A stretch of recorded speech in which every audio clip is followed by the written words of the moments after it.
Assalamu alaikum, welcome back to the YouTube channel. Israel has indeed become extremely desperate. Look, it's one thing to tweet about things, then it's another thing to edit fake explosions and run a YouTube ad on all the Muslim channels. But now the desperation for Israel has gotten to its peak. Israel wanted a new revolutionary way to save face and to show the world how false everyone else is and how true they really are. So they decided to run a newspaper ad in the New York Times to show exactly that. Time out, you mean like a physical newspaper ad? Yeah, a physical newspaper ad. Like those old things that are in black and white? Yes, those old things in black and white. I mean, who the hell even reads those old things, man? That's what I'm saying. My mom uses those to absorb the oil after she fries the samosas. Brothers and sisters, I can't even make this up if I wanted to.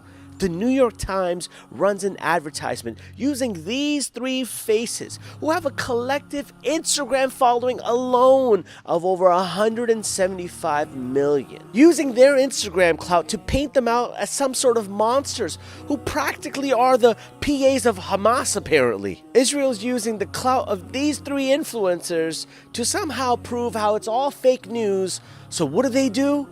They run a news advertisement in the New York Times. They're making these three influencers look like somehow they're the brains of the entire Hamas operations. Somehow they're the face of the organization with these three terrible photoshopped images.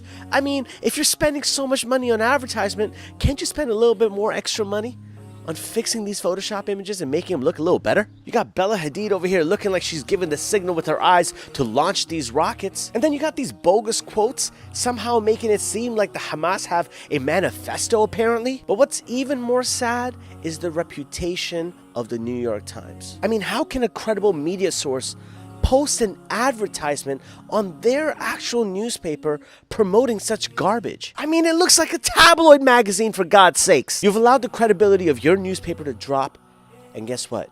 You're showing and exposing the fact of how you can be bought by these Zionists. I know sometimes it seems like the influencers are the only ones who have the voice over here, but that's not true. All of your voices matter as well, so please continue to put pressure on these Israeli cowards by posting on your social media. Know that we are the media outlets and we need to take control of this narrative, so continue to post about this and continue to apply pressure on these Israeli dogs, because that's what they are, son. And until next time, I'm out.